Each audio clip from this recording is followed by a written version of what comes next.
Low battery, skipped all the boring bits. Everyone knows how to jack a car up and take a wheel off, even if it is a crap scissor jack. Easiest way of doing turret ends and rack ends on a car. So they all talk about counting the number of turns and stuffing around, but as you can pretty plainly see, I haven't even touched the lock nut.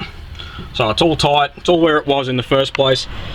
The castellated nut, yes, you heard it right, that's castellated, not castle nut. I know it looks like a castle tower or whatever, but it's castellated. It's just basically slots for a split pin. Now, I've already loosened off this. This is a lock washer, so it's still locked into the end of the rack. If I bring this camera around here, you're still not going to see anything probably. There you go, you can see where I've pounded the so basically the lock washer is exactly as it looks. You just get a hammer and flatten the tab over that flat. There's two of the flats. I've just left it done up. Oh wow, I've just left it in that position. So I used a 32mm spanner on it, but anything that fits, even a shifter if it's thin enough. So I pound the lock tab in. Avoid getting dirt into it too much. So it is loose, it just doesn't look like it. So basically, get it to this point. All I did, I snipped off this cable tie. I used a pair of tin snips. So we're not going to stuff around with ball joint separators and all that crap. I know you can, but I haven't used anything fancy. The fanciest thing I've used is a 32mm open ring spanner. So basically, we're not using the turret end again. This turret end is buggered.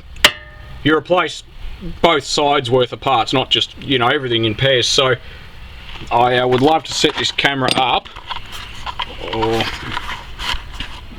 I'll just clamp it between my knees. We can see what's happening. I need to get out of the way a bit. So don't hit the disc rotor with the hammer. So I'll zoom in a bit. This is pretty straightforward. That's it. The turret end's removed. So what we're going to do is we're going to clean any rust, anything that shouldn't be there.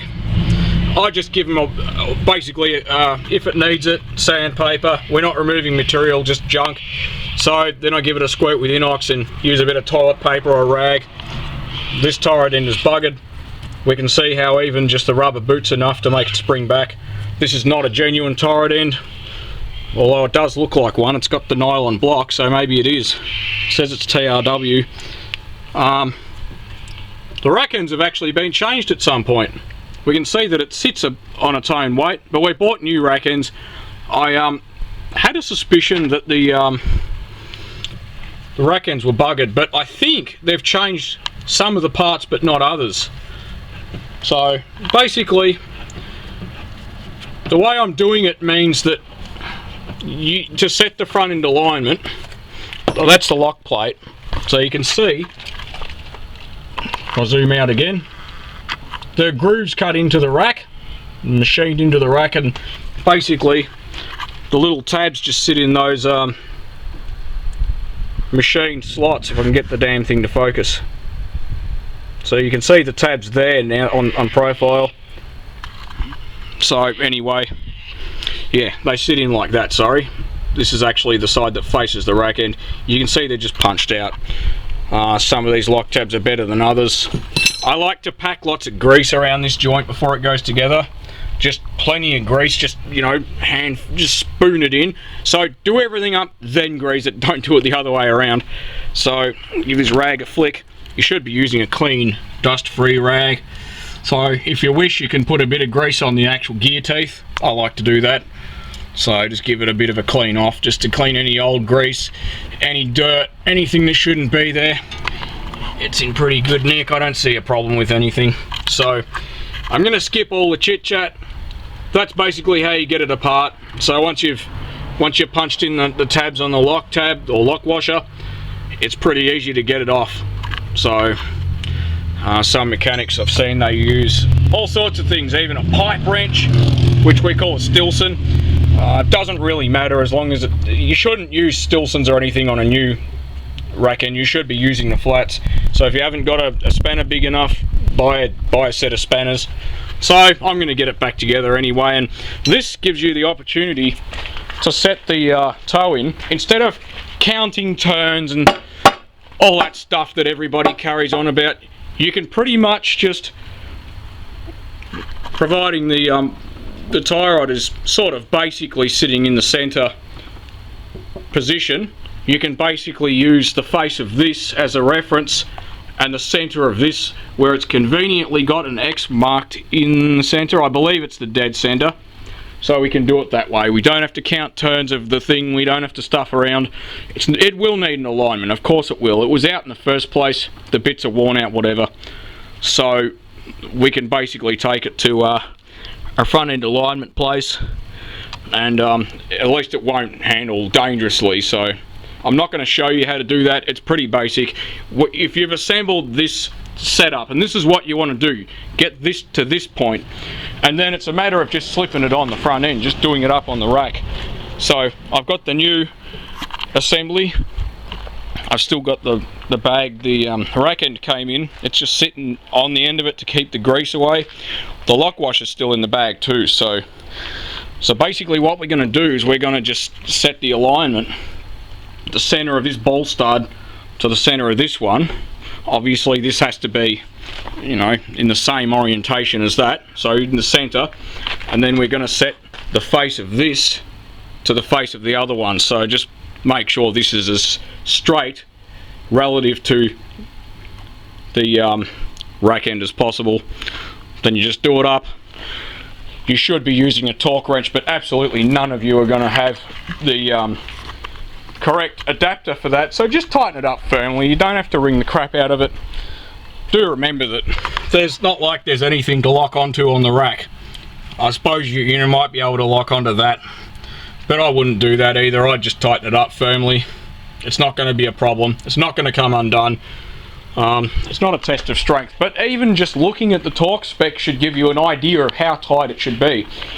If you use a torque wrench for everything else on the car, like especially if you've done engine rebuilds and head work and stuff like that, you'll get a pretty good idea of what certain tensions should feel like, and you should get it within 5 or 10 newton meters of, or foot pounds or whatever, of the actual torque spec. It doesn't really matter as long as it's not really tight, because you could break something or preload it to the point where it breaks when it's under load under normal operating conditions, or if it's loose, it's just going to come undone. So anyway, I'll show you guys some of it, not all of it.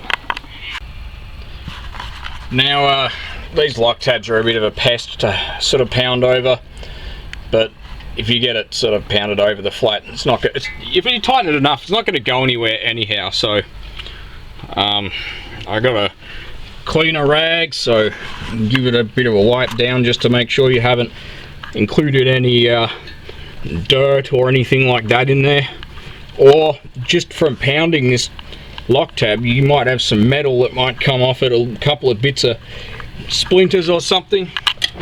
Just want to make sure you haven't got any of that on there. So the grease I'm using is this. Is there a reason? Hell yeah, it was sitting around, it's brand new. It's EP2, so extreme pressure grease. It tells you what it is. It says it's a extreme pressure lithium complex grease with tackifier, which sounds a bit like a made up word, but I've been assured it isn't.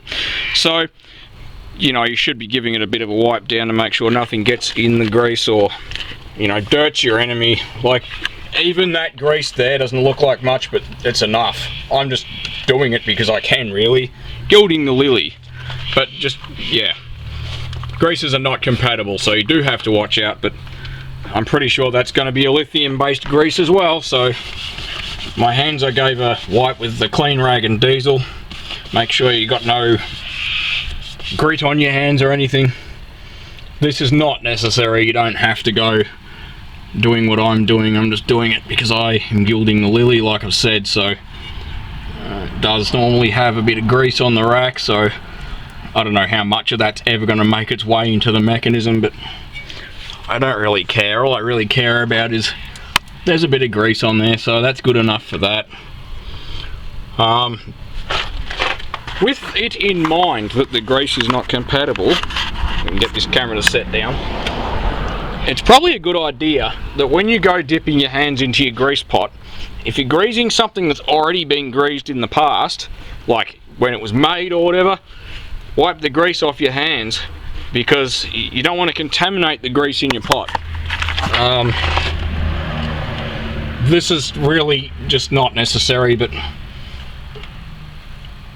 so basically that's all you need. You don't need loads and loads of grease. I mean, the bigger the gob, the better the job. Thanks, Ave.